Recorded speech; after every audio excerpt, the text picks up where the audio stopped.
back. It's now time for us to get into people and politics, and it's a few minutes to 7 a.m. Let's just go through the papers and take you through what is happening here. And yes, let me start with the front page of the Standard newspaper. The Standard newspaper says that bipartisan IEBC, that's what I have here, bipartisan IEBC. And the gentleman here is the chair, Ethicon, who is the chair of the IEBC. The Standard says that the reconstitution of the IEBC was meant to redeem an electoral agency long tainted by state interference and timid leadership. But days before by-elections seen as a dress rehearsal for the 2027 general election, the Commission is already struggling to shake off doubts that dogged its formation. It cleared a UDA candidate despite EACC advice. Some officials have been accused of bias, and the opposition is warning of state-sponsored violence and poll manipulation. Can Chairman Ethicon calm the swirling storm? That's the question here. Can Chairman Ethicon calm the swirling storm? That is the front page of the Standard newspaper. And now, actually it's just 48 hours to the polls. And now we are waiting to see how IEBC is going to handle that. Very fast, on the inner pages, Ruto's 5 trillion infrastructure projects raise questions over transparency. On the inner pages, the president's plans come after the Adani JKA deal hit whirlwinds over its opacity. Concerns now emerge over opaque procurement process that skips public tendering and competitive bidding. That is what is here. Very quickly, Kenya pays heavy price for Putin decree to recruit foreign fighters. All right. There was something that happened in the city. Makongeni residents fight back against abrupt and violent evictions. And now the big cue here today is IBC's Ethicon under fire as poll tension escalates before by-elections. And IBC on the spot for clearing UDA candidate despite corruption probe. All right, so let me introduce my guest, starting with the immediate left, Daniel Jumomondi, who is the Africa regional representative of the Global Peace Foundation. He is already in studio. Good morning, Daniel. Good morning. Karibu sana. Yeah, thank you. Next to him is Gilbert Awino, who is a strategic communications expert. He's also a lawyer in the country. Good morning, Gilbert. Good morning, Victor. And next to him is Honorable Francis Mwangangi, the Deputy Governor of Machakos County. Mheshimiwa, karibu sana to the show. Asante, and thank you for the invite. Karibu sana. Yes. And very shortly, Wairimu Gatache, who is an advocate of the High Court, will be joining us shortly. But let me start with you, Daniel, still on the front page of the Standard. But before we do that, Gilbert, what do you have on the front page of the Star? The Star has the new IEBC battles. There is an attempt by Okiya Omtata to abolish the National Tallying Center. It seeks to, the petition by Omtata seeks to do away the National Tallying Center, meaning that the election results as declared in the constituencies should be final. Yes. This issue of the chairman verifying results, locking himself into a room, claiming that some numbers have not come, or waiting for Tarakaniti will be normal if the unconstitutionalism that Omtata says is in the Elections Act Section 39, in accordance with what the Constitution says is declared unconstitutional, then there will not be IEBC chair declaring results at Bomas, but at the constituency levels, and that would be the final, which I think is a good thing, because it is at the National Tallying Center that we have seen mischief. All the other elections go well, but when it gets to the presidential, I mean, Kenya, we have about 14 million people voting on, sometimes it's 13, but it takes you 3-4 days, and yet in many other constituencies, people know the results by close of business. So I think it's a good thing. Okay. Yeah. Let me go to the front page of the Daily Nation. Mheshimiwa, what do you have on the front page of the Daily Nation? The poison in our food. What does it say? This is what basically it means is there are burnt pesticides. Which cannot be used within the European Union, but they are exported to Africa. Other than the health aspect, it has also an economic aspect. Yes. Because, Victor, one time when I served as a member of parliament representing one of the constituencies in this country, I came across a number of products that could not be exported to European Union. The reason was some of the pesticides we use in the process of producing. When it comes to crop production and horticulture, still it was the same thing. Yet they are the owners of the the manufacturers, the processors, and exporters of the same. So I think this story tells us there are some of the poisonous pesticides that cause cancer, which are exported to across African continent, Kenya included. Okay. And I think it is, I comment this headline because it is going to awake African continent through African Union, so that collectively they can now engage European Union as an entity, so that some of these things are not exported to African continent. Thank you. Let me come back to Daniel. Daniel, we have got 181 candidates facing off nationally in the next 48 hours, 24 electoral areas and 7 constituencies to be precise. I'll take you through the breakdown very shortly. But let me ask you, what do you make of what you've seen the last 2 months when it's come to election? This perhaps is a rehearsal of what you should expect in 2027. Daniel. Yeah, so let me say, I think it's a rehearsal. It's a preview or a prelude to what we will be seeing in 2027. Yes. And it's also a test for the new IBC commissioners. This mini election has given them an opportunity to showcase their capabilities in terms of how impartial or how credible they are able to manage the elections.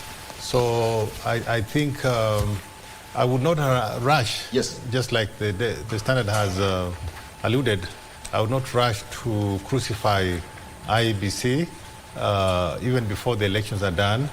Because the moment you do that, then you put the cart in front of the horse. So I think we need to give the Ethicon Commission a benefit of doubt.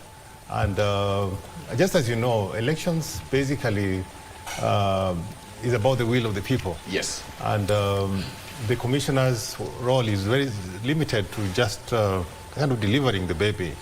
But the people who will decide the elections will be the people. The people of Kasipul, the people of Mbereno, the people of Gunja. They have the responsibility to be able to decide whom they want to represent them. So IBC's role is very limited.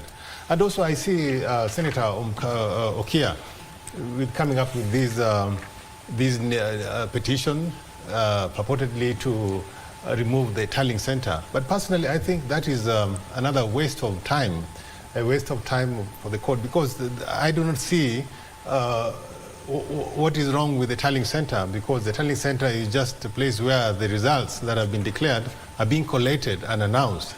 Because if you don't have a place where these results are being collated and announced to the public, then it means we're going to have various people tallying their own results from different places.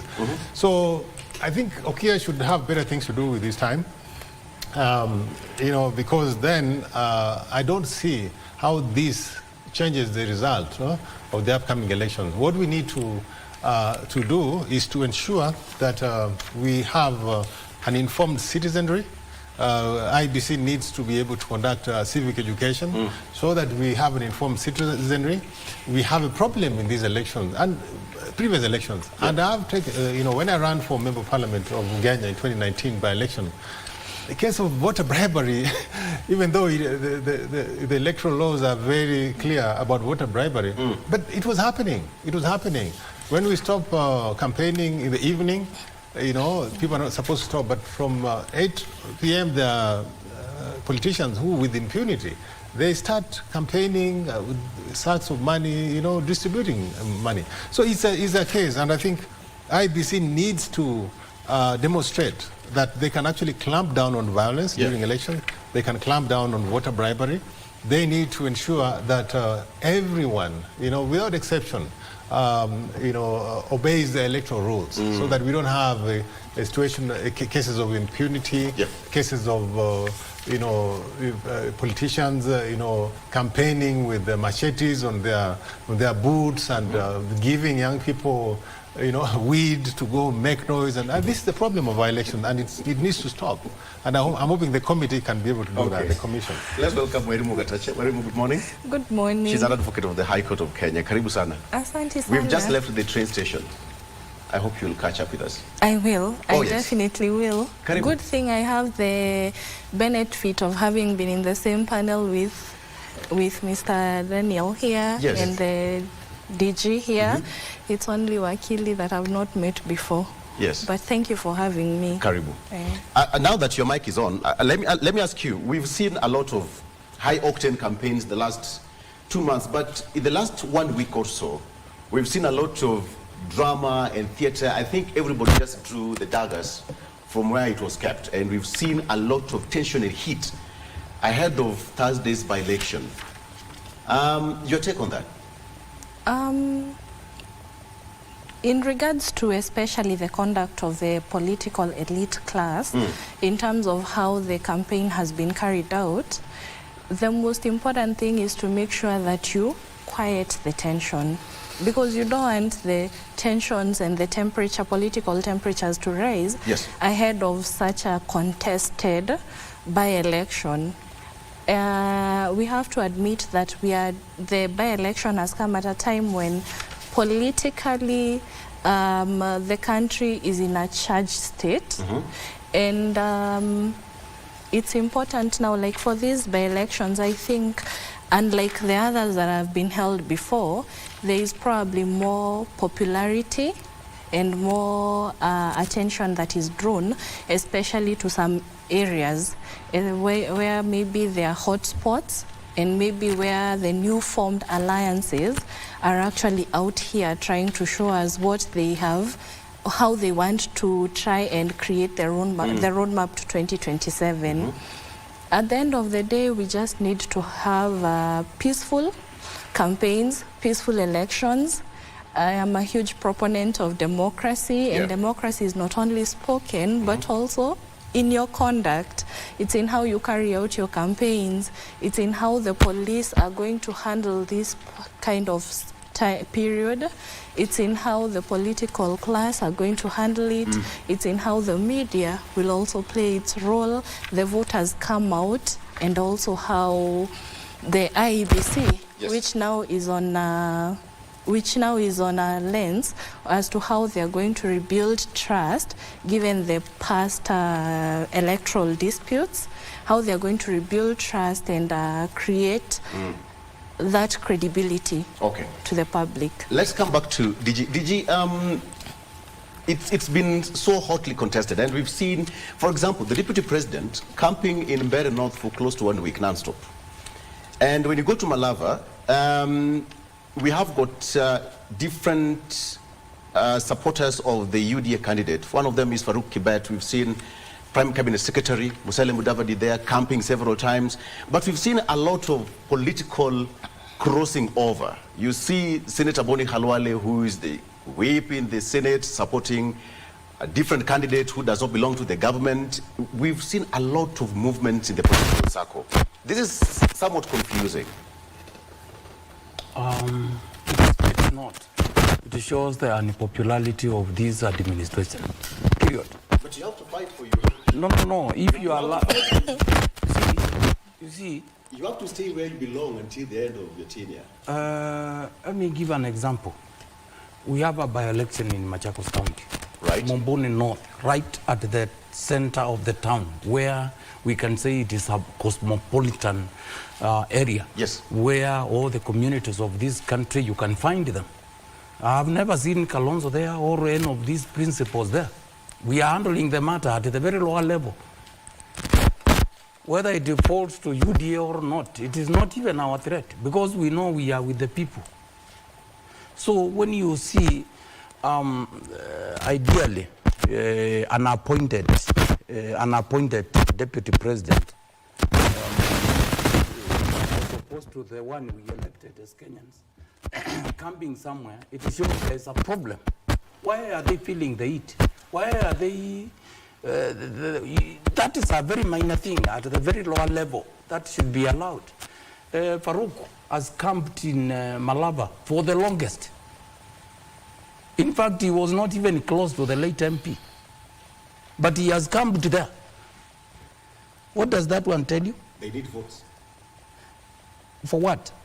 And they are popular. They are doing. They are executing mandate given to them by Kenyans. It shows unpopularity and the lack of institutionalism in this government. Period. If today you are ruling and you are with the people, yeah. Definitely people will go with you. You will go with your people. Okay. Camping there, it has... Can I come back to you shortly? I'll fix your mic. Mic? Yes, somebody's going to handle it kindly. Okay. Apologies for that. Gilbert, yes. Perhaps you can just pick you from where he's left. Yeah, but before you go to where he's left, I would like, give me a right of reply to what Mheshimiwa has said here.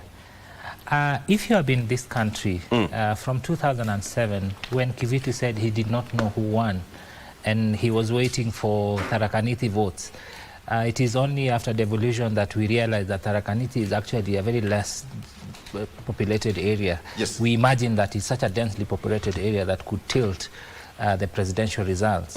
In 2017, the Supreme Court declared the elections that had been held as not having been done in compliance with the Constitution. And the state usually likes comfort. It likes people who do not make it uncomfortable. It is through sweat, as Winnie had said, that we move to the next level. I think to refer to Omtata as you know, an attempt in futility, what he's doing, I think is be unfair to the legislator. I think the National Tallying Center, in my view, has been where mischief is cooked, particularly for the presidential results.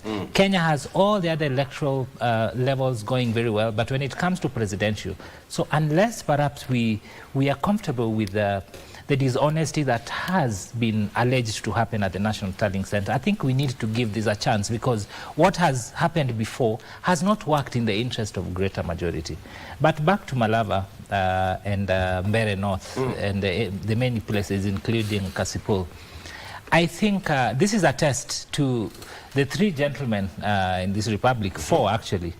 For Mbeere... Which gentleman? For Mbeere, it is Wamunyoro man competing with the man he derogatorily referred to as Soprano, Mr. Soprano. This is the deputy president. It is a competition between him and the deputy president, who is the supreme leader. Of course, you know that that is area that is, I mean, it is Kindiki's area. Yes. But the greater Mount Kenya region, Wamunyoro feels that he is the man who reigns supreme. In Malava, it is a test between the president himself, who has an interest in inheriting the entire Western Kenya. Mudavadi, who also happens to be from that area, this is a test to him to prove whether he's of value to the president. Again, if you look at the ODM fraternity in this particular area, ordinarily they would have fielded a candidate, because Malava has never been there all along. Even when ODM was at its best, they never get Malava. It would have been an opportunity for ODM to at least test grounds on to what extent. As at yesterday, they threw their weight behind Seth Panyako. Yes, as at yesterday, yes. Well, that has not been confirmed whether really truly they threw their efforts behind Seth or with Ndakwa. I saw that that has not really been confirmed, but indeed it would have been a chance for ODM to build their party, as opposed to handing it over to The man who truly wants to inherit Western Kenya, that is... Okay. How important is this by-election to, first of all, Deputy President? Let's not even talk about any other candidate. Let's talk about the Deputy President and Rigathi Gachagua. Daniel. It's very, very important. It's, for the Deputy President, especially because then he needs to demonstrate to His Excellency the President that he can deliver Mount Kenya, and especially the Meru part of Mount Kenya. And so that explains why he has come to there. This is an opportunity for him, yes, to show his worth. And I think it's going to be a very, very tough, but it was a very, very tough battle. Yeah. And if you ask me, it's the race is between the Deputy President's candidate and the Wamunyoro candidate. And so I think it's the people who will decide. But if you ask me, I think it's a very close race. It's going to be a very, very close race. It's going to be won, with a very, very small margin, yeah, if you ask me. And also, if you look at other areas, for example, Kasipul, Kasipul, Kabondo, you have seen, of course, it's an ODM zone, but we have seen Philip Aroko, who is an independent candidate, also coming up. So basically, the race is a two-horse race between those two. And I think it's also an opportunity, it's a testing ground, to see the consequence of the demise of the former Prime Minister, yeah, because this election is being done after the former Prime Minister has gone. And so,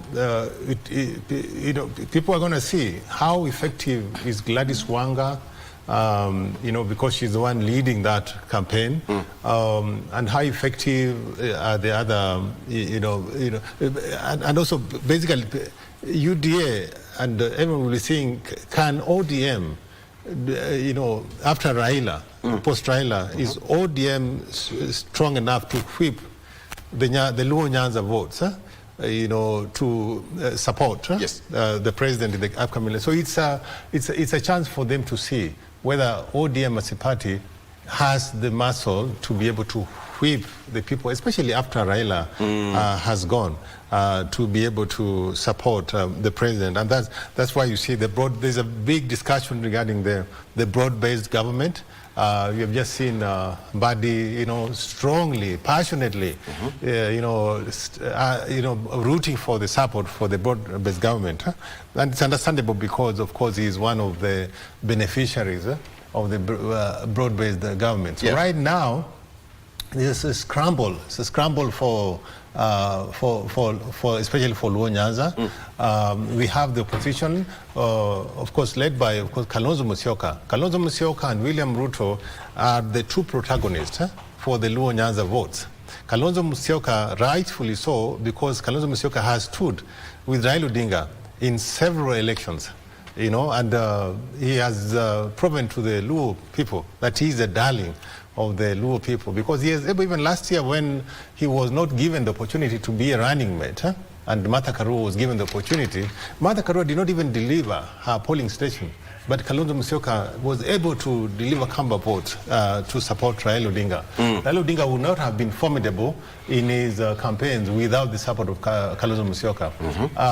But of course, historically, we have also seen the disagreements where Kalonzo Musyoka has been blamed, especially 207, for allegedly causing the loss of Raila because he decided to run on his own. If he had run with Raila, then the margin between Raila and Kibaki would have been large. So I think in Luo Nyanza, that is the main thing that we're seeing. So people are going to see, the result will show if Philip Aroko wins, and Philip Aroko is actually very formidable.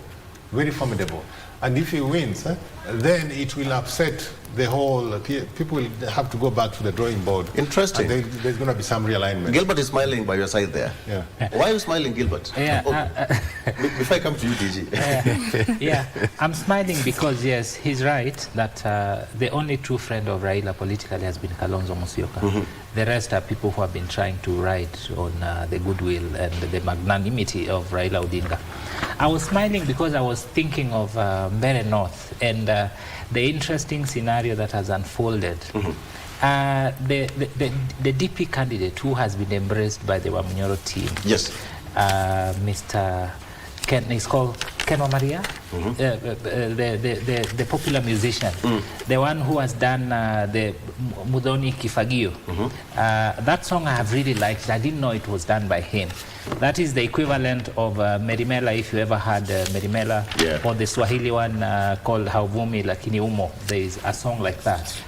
And if you reach people, this candidate has been an MCA, a councillor for a while, and this time he's attempting to escalate his profile to the MP position. And if musicians traditionally in central Kenya have a special appeal to people, because music appeals to part of your brain called amygdala. That is it's called what? Amygdala. That is the basic, it is the part of your brain that basically makes you be extremely emotional. You don't think logically. Yeah. So if you just think of that particular music that you really like, that makes you get off your feet, you really don't think about who is watching. Now, there is something in a name.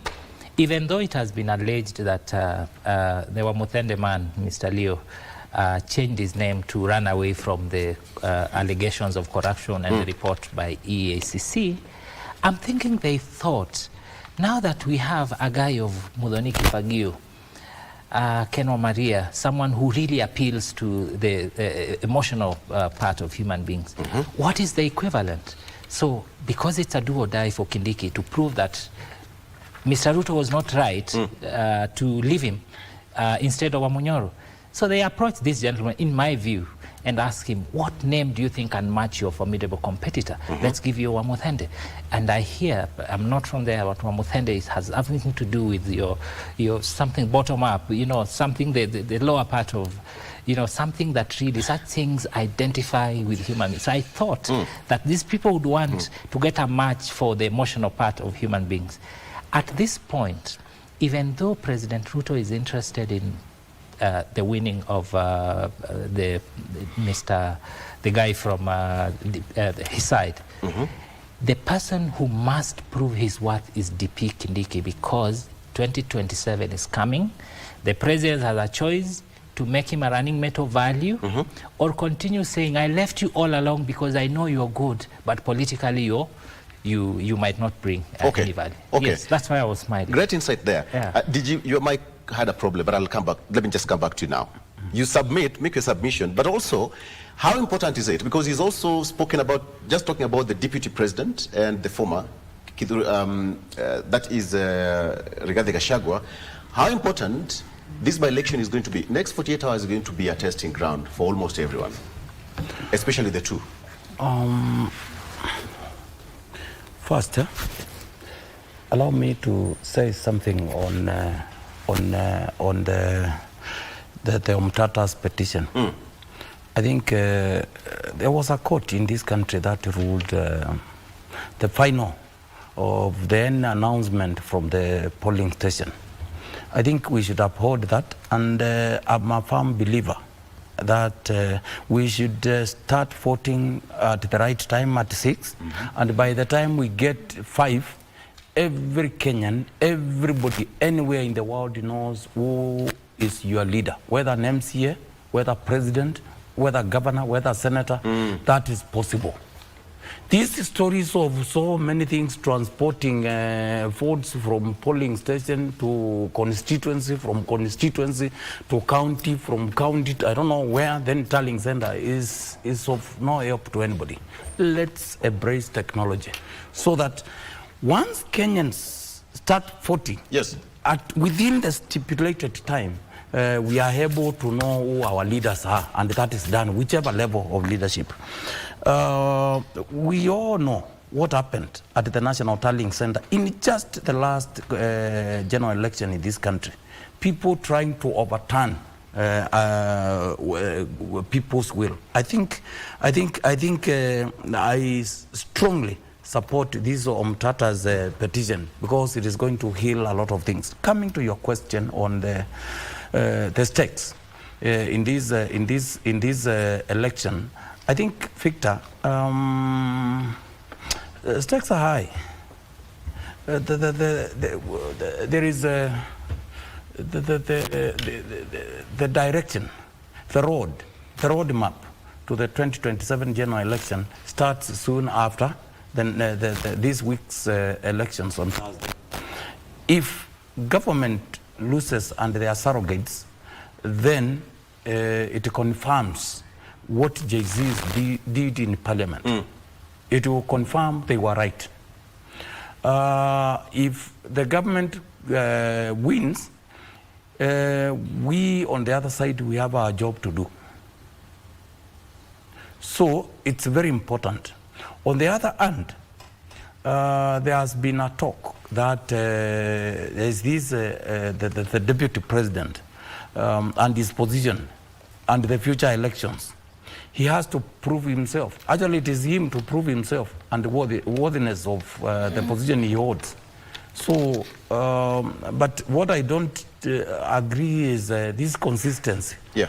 If he is that popular, if he is a national leader truly, he needs to send greetings to their people, just greetings, and say, there is a Wamodende there. When you see him, just greet him. And that is done. He will be listened to. But when you see him moving from village, from homestead to another homestead, from village to village, dishing out monies, trying to portray who he is not, now that belittles him. And I can tell you, in Africa, there is this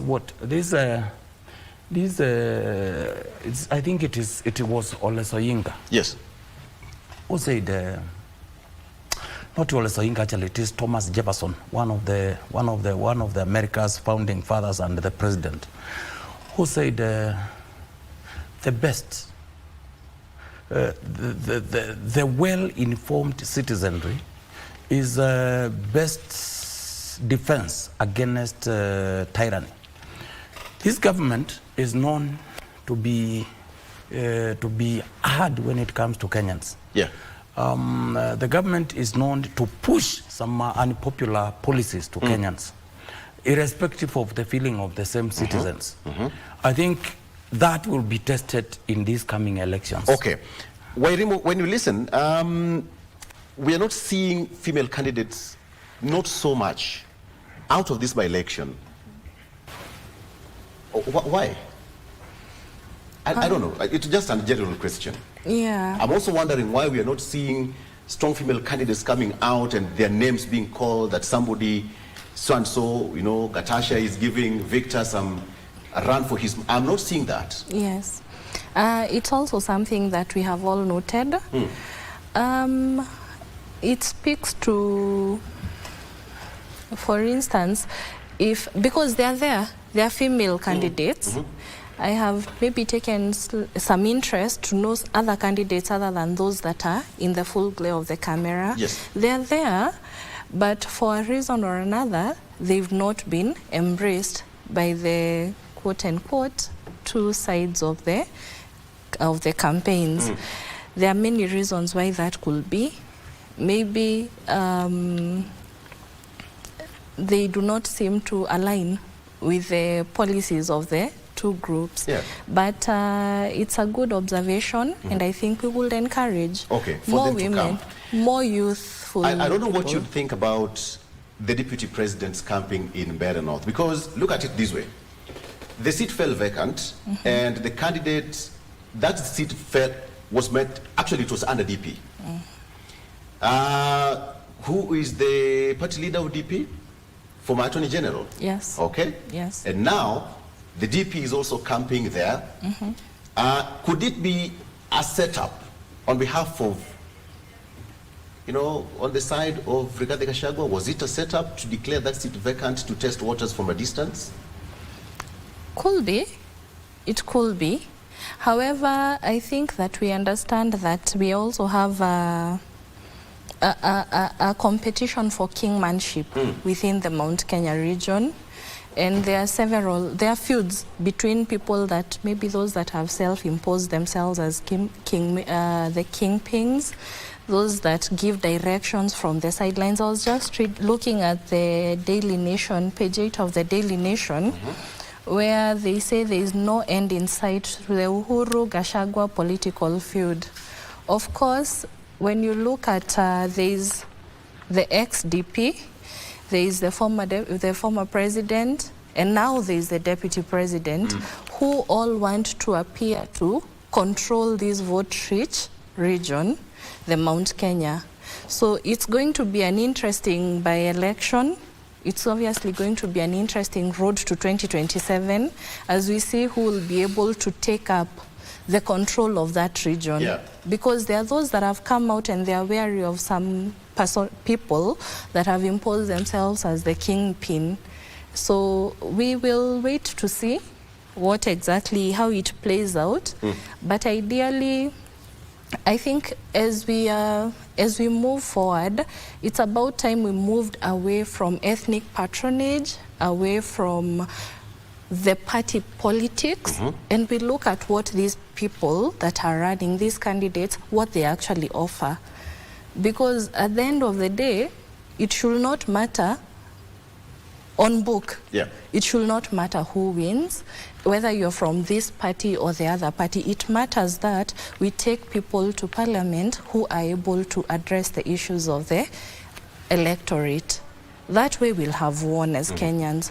But if we take a popular candidate and popularize them through theatrics, and they go to parliament and they don't deliver for the Kenyans, then what the youth did by protesting against poor leadership, there will be no end to it. Okay. Because we will always see poor leadership and people that do not merit exactly to lead. Yes. What are we likely to see after Thursday, Daniel? Politically speaking.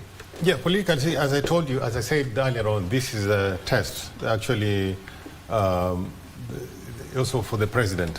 He has, he's going to use these elections to gauge, how he's going to be managing his two-term campaign moving forward.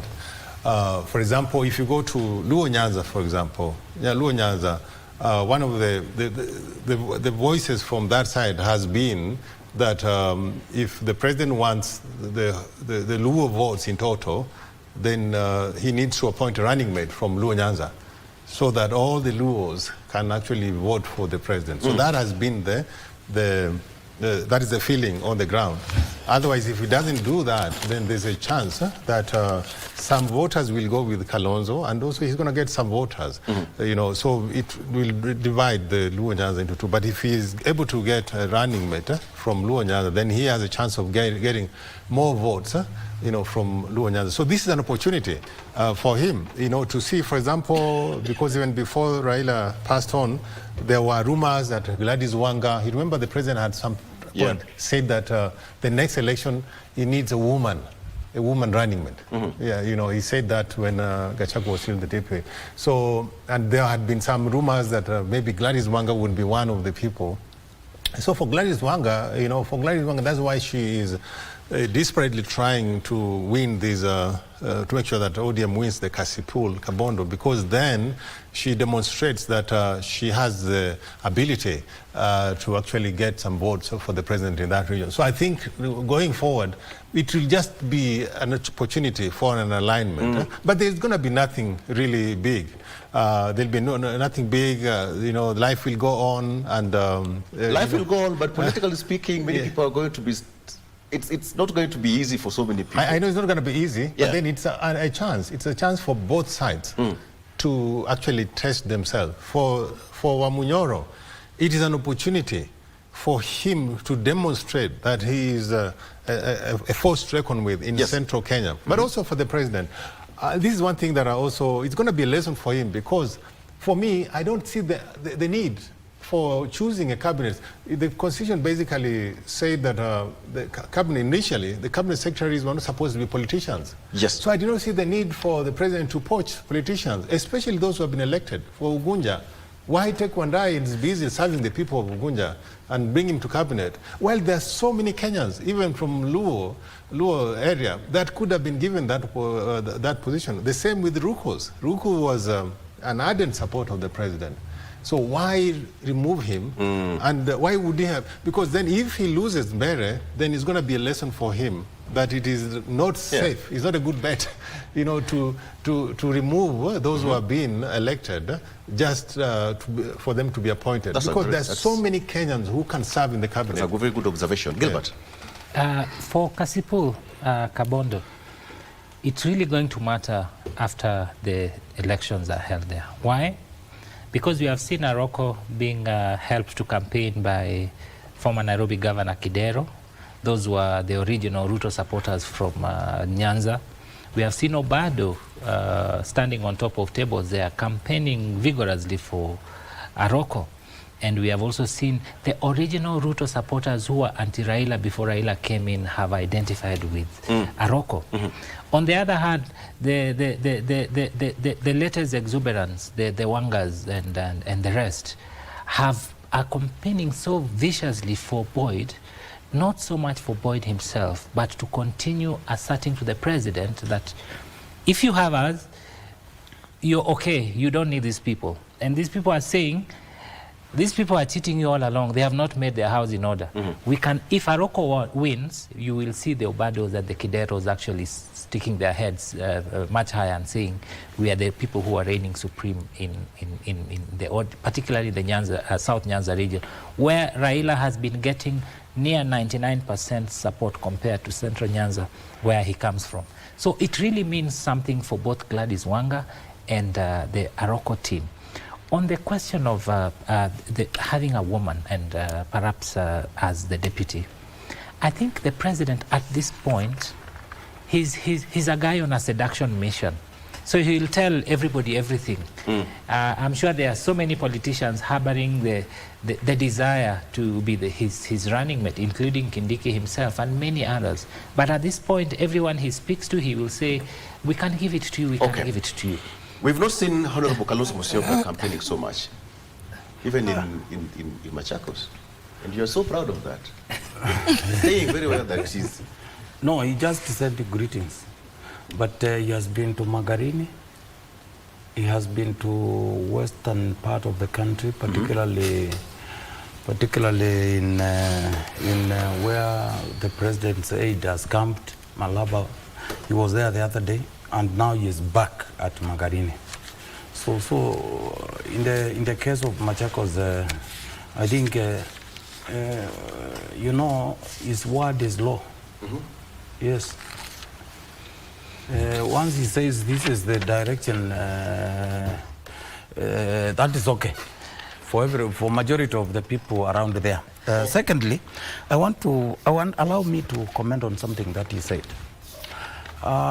Truly, when it comes to the Luo Fort, and before I go there, the election in Luo land and that of Bere, it will drastically change a lot of things when it comes to the focus to 2027. Okay. This focus will be, you know, we have an ODM candidate in Kabondo. Actually, it's Kasipul. Kasipul, yes. I will tell you this. If ODM loses, that is like a vote of no confidence to Gladys Wanga and the new leadership of ODM. I can tell you for free. Number two, if they lose, it will also mean where they are taking the Luo community, because those are proponents of the president. Oh, the other day, we know too well, was hurling a lot of not so nice words towards the late Prime Minister, Raila Odinga. I don't know Mganga, I don't know what those manner of things. So it will call for some change. Yeah. It's the same in Bere. So I think we'll be here to see how it shapes towards 2027. Allow me to cut you short. I'm told we have got a very important program following after this. That's why we have to cut short this program this early. But I promise to call you back next week because we need to continue from where we've left. In the next 48 hours, we'll see and do a quick overview on what shall have transpired in the 24 electoral areas across the country. Wairimu Gatacha, thank you so much. He's an advocate of the High Court of Kenya. Next to him is Honorable Francis Mwangangi, who is the Deputy Governor of Machakos, and Gilbert Awino, strategic and communications expert, is also a lawyer, and Daniel Juma Omondi, who is Africa Regional Representative of the Global Peace Foundation. Let's take a break. Good Morning Kenya continues after this. Stay with us.